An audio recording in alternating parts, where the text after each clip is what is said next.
মেয়েটি ভয়ে ভয়ে উত্তর দিল, ও নরকে যাবে। যমরাজ ওকে নিতে এসেছে। সে এখন ওর পেটে আছে, রাতে বের হবে। কেন জেলের মেয়েরা নিজেদের মুখে কালি মেখে কুৎসিত হয়ে থাকে? কেন একজন ডাক্তার এসে কোনো কয়েদিকে দেখে গেলেই সেই রাতটা তার জীবনের শেষ রাত হয়ে দাঁড়ায়? আর সবচেয়ে বড় প্রশ্ন, ওই বস্তার ভেতরে ঠিক কী পাচার করা হয় প্রতি রাতে? নতুন জেলার অর্পিতা সিনহা কি পারবেই নারকীয় ষড়যন্ত্রের পর্দা ফাঁস করতে? নাকি সে নিজেও হারিয়ে যাবে এই জেলের অন্ধকার রহস্যের অতলে?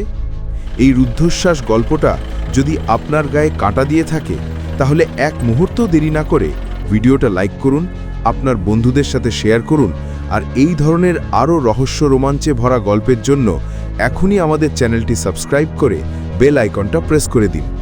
চলুন গল্পের গভীরে প্রবেশ করা যাক।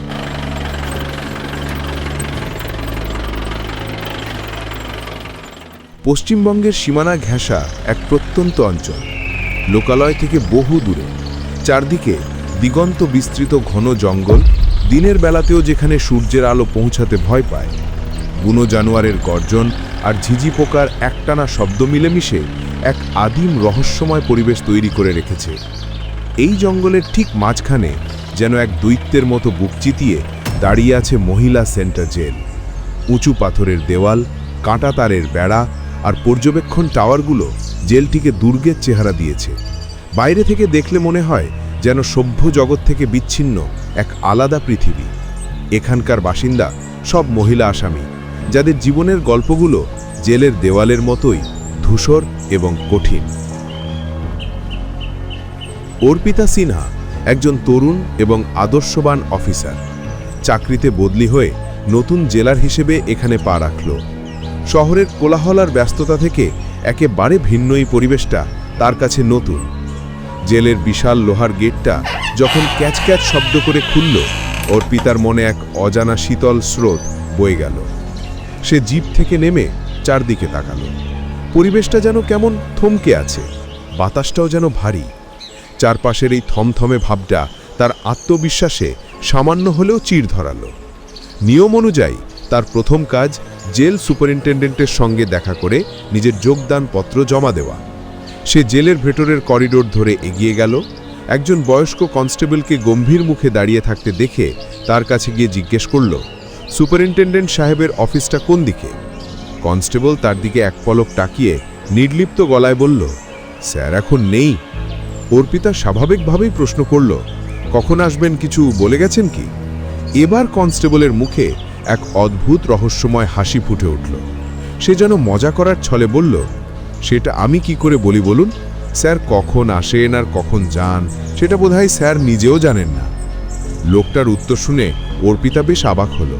একজন অধস্তন কর্মচারী তার ঊর্ধ্বতন অফিসার সম্পর্কে এমন কথা বলতে পারে?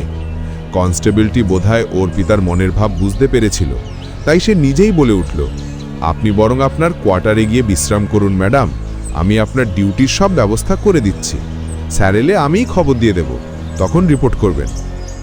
অর্পিতার জন্য বরাদ্দ কোয়ার্টারটা ছিল জেলের প্রধান গেটের ঠিক সামনে দোতলার এক কোণের ঘর। ঘরের বড় জানালাটা দিয়ে দাঁড়ালে প্রায় পুরো জেল চত্বরটাই এক নজরে দেখা যায়। অর্পিতা ঘরে জিনিসপত্র রেখে জানালার পাশে এসে দাঁড়াল। নিচে মহিলা কয়েদিদের সেলের সারি, এক পাশে রান্নাঘর, অন্য পাশে প্রশাসনিক ভবন। সবকিছুই কেমন যেন প্রাণহীন, বিবর্ণ। দেখতে দেখতে একটা সপ্তাহ কেটে গেল। এই কয়দিনে অর্পিতা জেলের রুটিন কাজগুলো বুঝে নেবার চেষ্টা করেছে, কিন্তু সুপারিনটেন্ডেন্ট সাহেবের দেখা পায়নি। তার অনুপস্থিতিটা অর্পিতার কাছে আরও বেশি রহস্যময় হয়ে উঠছিল। সপ্তাহখানেক পরে এক মাঝরাত, গভীর ঘুমে আচ্ছন্ন ছিল অর্পিতা। হঠাৎই একটা গাড়ির তীব্র হেডলাইটের আলো তার চোখে এসে পড়ায় ঘুমটা ভেঙে গেল। সে বিছানা ছেড়ে জানালার পাশে এসে দাঁড়ালো। সে দেখল একটি দামি কালো গাড়ি জেলের প্রধান গেট দিয়ে দ্রুত গতিতে ভেতরে প্রবেশ করল। গাড়ির সামনে নেমপ্লেটটা আবছা আলোতেও স্পষ্ট পড়া যাচ্ছিল, জেল সুপারিনটেন্ডেন্ট। অর্পিতা বুঝল ইনি সেই রহস্যময় জেলার। গাড়ি থেকে যে লোকটি নামল তার পরনে অফিসারদের পোশাক। লোকটি বেশ লম্বা এবং বলিষ্ঠ চেহারার। অর্পিতা দেখল জেলার গাড়ি থেকে নেমেই অত্যন্ত তাড়াহুড়োর সঙ্গে জেলের ভেতরে ছুটল। কিন্তু আশ্চর্যের বিষয় হলো, সে তার অফিসের দিকে না গিয়ে সোজা মহিলা সেলগুলোর দিকে এগিয়ে গেল। অর্পিতা ভাবল এটাই সুযোগ, এখন গিয়েই তার সঙ্গে দেখা করে রিপোর্ট করা দরকার। সে চটজলদি পোশাক পরলে ঘর থেকে বেরিয়ে সেলের দিকে হাঁটতে শুরু করল। কিন্তু কয়েক পা এগোতেই তার পথ আগড়ে দাঁড়ালো সেই প্রথম দিনের গম্ভীর মুখের কনস্টেবল। তার চোখ মুখে স্পষ্ট বিরক্তির ছাপ। এত রাতে কোথায় যাচ্ছেন ম্যাডাম? কনস্টেবলের গলায় স্পষ্ট শাসন। অর্পিতা বলল, জেল সুপারিনটেন্ডেন্ট এসেছেন, ভাবলাম তার সঙ্গে দেখা করে রিপোর্টটা করে আসি। কনস্টেবল প্রায় ধমকের সুরে বলল, এত রাতে স্যারের সঙ্গে দেখা করার কোনো প্রয়োজন নেই, তিনি এখন ব্যস্ত আছেন, আপনি নিজের ঘরে যান, সকালে দেখা করবেন। লোকটার আচরণে অর্পিতা হতবাক হয়ে গেল। একজন সাধারণ কনস্টেবল তাকে আদেশ করছে, কিন্তু নতুন জায়গায় এসে সে কোনো ঝামেলায় জড়াতে চাইল না। চুপচাপ নিজের ঘরে ফিরে এলো, কিন্তু তার মনটা খচখচ করতে লাগলো। সে জানালার পাশ দিয়ে একদৃষ্টে তাকিয়ে রইল। প্রায় 10-15 মিনিট পর সুপার সাহেব সেল থেকে বেরিয়ে এলেন, তার পেছনে দুজন কনস্টেবল আর তাদের হাতে ধরা একটি বেশ ভারী বস্তা। বস্তাটা এমনভাবে বয়ে নিয়ে আসছিল যেন ভেতরে ভারী কিছু আছে। এরই মধ্যে কখন যেন আরও একটি জিপ গাড়ি এসে গেটের সামনে দাঁড়িয়েছে। কনস্টেবল দুজন প্রায় দৌড়ে গিয়ে বস্তাটি জিপের পেছনে তুলল, তারপর দুটো গাড়ি যেন ঝড়ের বেগে জেল থেকে বেরিয়ে গেল। অর্পিতা কিছুই বুঝতে পারল না, এত রাতে এত গোপনীয়তার সঙ্গে বস্তায় ভরে কি নিয়ে যাওয়া হচ্ছে। তার শুধু এটুকু মনে হলো, এখানে স্বাভাবিক কিছু ঘটছে না, এর পেছনে গভীর কোনো রহস্য লুকিয়ে আছে। এর কিছুদিন পর এক ঝড় বৃষ্টির রাতে ঘটনাটার পুনরাবৃত্তি হলো। সেদিনও মাঝরাতে জেল সুপারের গাড়ি এসে থামল। অর্পিতা জানালা দিয়ে দেখল সুপার গাড়ি থেকে নামার সময় টলছিল। খুব সম্ভবত সে প্রচণ্ড নেশাগ্রস্ত অবস্থায় ছিল। সেদিনও সে নিজের অফিসের দিকে না গিয়ে সোজা মহিলা সেলগুলোর দিকে এগিয়ে গেল। প্রায় 1 ঘন্টা পর সে বেরিয়ে এলো এবং আগের মতোই তার গাড়িটি অন্ধকারে মিলিয়ে গেল। এবার অর্পিতার মনের সন্দেহটা আরও ঘনীভূত হল। এর ঠিক পরের দিনই ভোর রাতে আবার সেই কালো গাড়িটা এসে থামল, কিন্তু এবার সঙ্গে সেই আগের রাতের জিপটাও আছে। সুপার সাহেব প্রায় দৌড়ে গাড়ি থেকে নামল, সঙ্গে সেই পরিচিত দুজন কনস্টেবল। তারা তিনজনেই তাড়াহুড়ো করে সেলের দিকে এগিয়ে গেল। অর্পিতা ঘড়ি দেখল, ঠিক 10 মিনিটের মাথায় তারা ফিরে এলো, আর তাদের কাঁধে পড়ে আগের মতোই একটা ভারী বস্তা। তাদের চালচলনে ছিল প্রচণ্ড ব্যস্ততা আর গোপনীয়তা। বস্তাটি জিপে তুলেই গাড়ি দুটো যেন হাওয়ার সঙ্গে মিলিয়ে গেল। অর্পিতারা চুপ করে বসে থাকা সম্ভব হলো না। সে মনে মনে সিদ্ধান্ত নিল, এই রাতের আধারে চলার রহস্য তাকে ভেদ করতেই হবে। সে বুঝতে পারছিল প্রশাসনিক স্তরে এর সমাধান পাওয়া কঠিন, তাকে নিজের পথ নিজেকেই খুঁজে বের করতে হবে। পরের দিন দুপুরবেলা কয়েদিদের খাবার দেবার সময় অর্পিতা নিজে খাবার ঘরে উপস্থিত হল। সে একে একে প্রত্যেক কয়েদির মুখের দিকে লক্ষ্য করতে লাগল। তাদের চোখে মুখে শুধুই ভয়, হতাশা আর অবসাদ। হঠাৎ তার চোখ পড়ল ঘরের একেবারে কোণের টেবিলে একা বসে থাকা একটা মেয়ের দিকে। মেয়েটি খাবার খাচ্ছে না, শুধু শূন্য দৃষ্টিতে দেওয়ালের দিকে তাকিয়ে আছে। তার চেহারায় এক গভীর আতঙ্ক খেলা করছে। অর্পিতা তার কাছে গিয়ে কাঁধে হাত রাখল।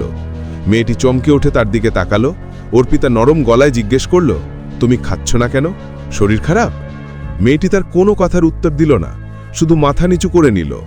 তখনই অর্পিতার চোখে পড়ল মেয়েটির হাতে আর কাঁধে গভীর আঁচড়ের দাগ। কিছু দাগ বেশ নতুন। অর্পিতা আবার জিজ্ঞেস করল, এই দাগগুলো কিসের, কিভাবে হলো? এবারও মেয়েটি নীরব, কোনো উত্তর নেই। কিন্তু অর্পিতা লক্ষ্য করল মেয়েটির চোখ দিয়ে টপ টপ করে জল পড়ছে। তার নীরব কান্না অর্পিতার বুকের ভেতরটা নাড়িয়ে দিয়ে গেল। সে বুঝতে পারল এই মেয়েরা ভয়ে মুখ খুলতে পারছে না।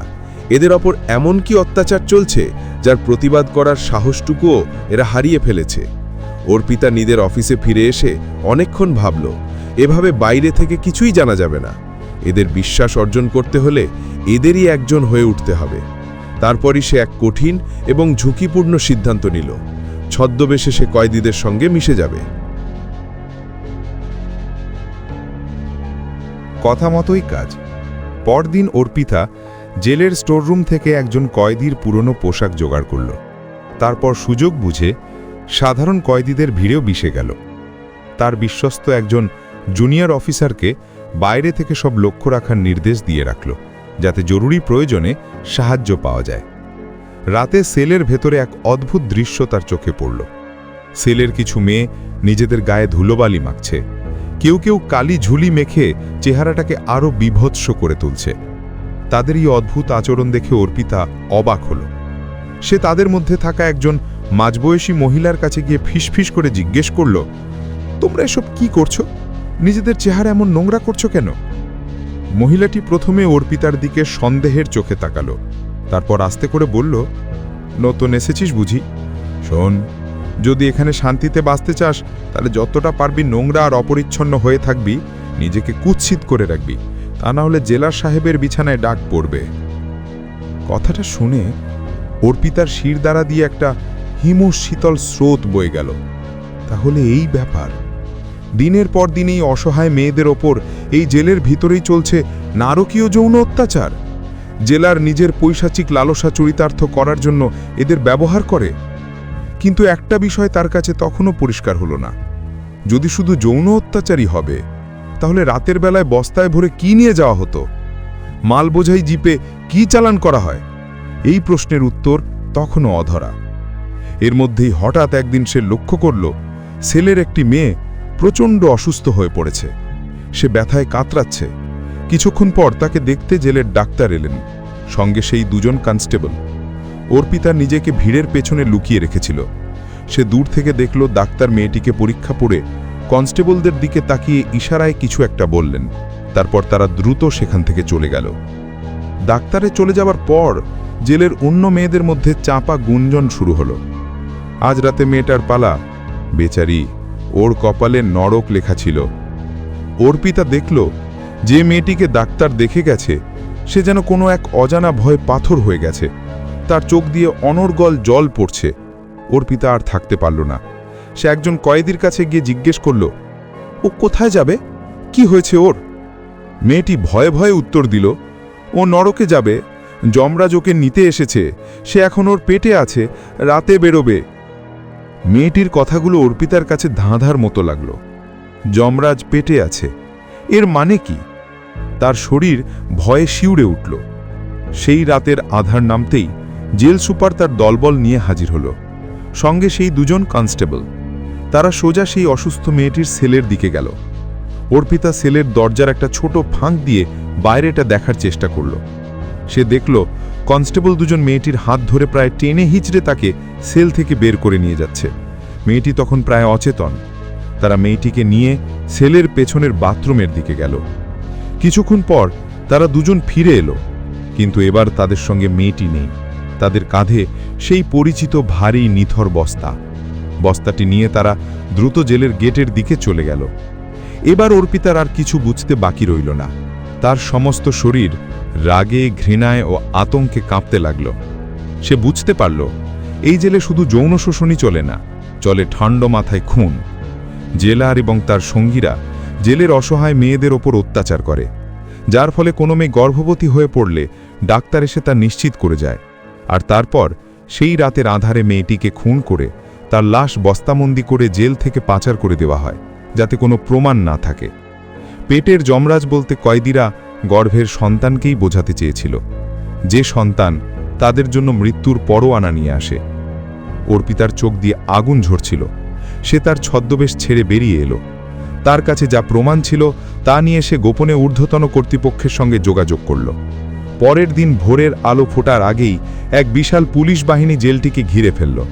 ঘুমন্ত অবস্থায় জেল সুপার, সেই ডাক্তার এবং দুই কনস্টেবলকে তাদের বাংলো থেকে গ্রেপ্তার করা হলো।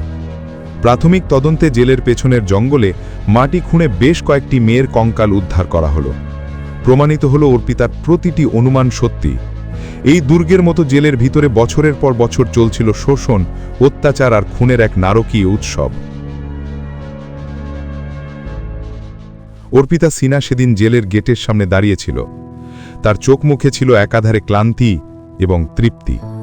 জেলের ভিতরে সেই থমথমে ভাবটা হয়তো কাটতে অনেক দিন সময় লাগবে, কিন্তু সে অন্তত নরকের দরজাটা বন্ধ করতে পেরেছে। অসহায় মেয়েগুলোর জীবনে হয়তো সূর্য উঠবে না, কিন্তু রাতের আধারে আর কোনো যমরাজ তাদের নিতে আসবে না, এইটুকুই ছিল তার সবচেয়ে বড় জয়।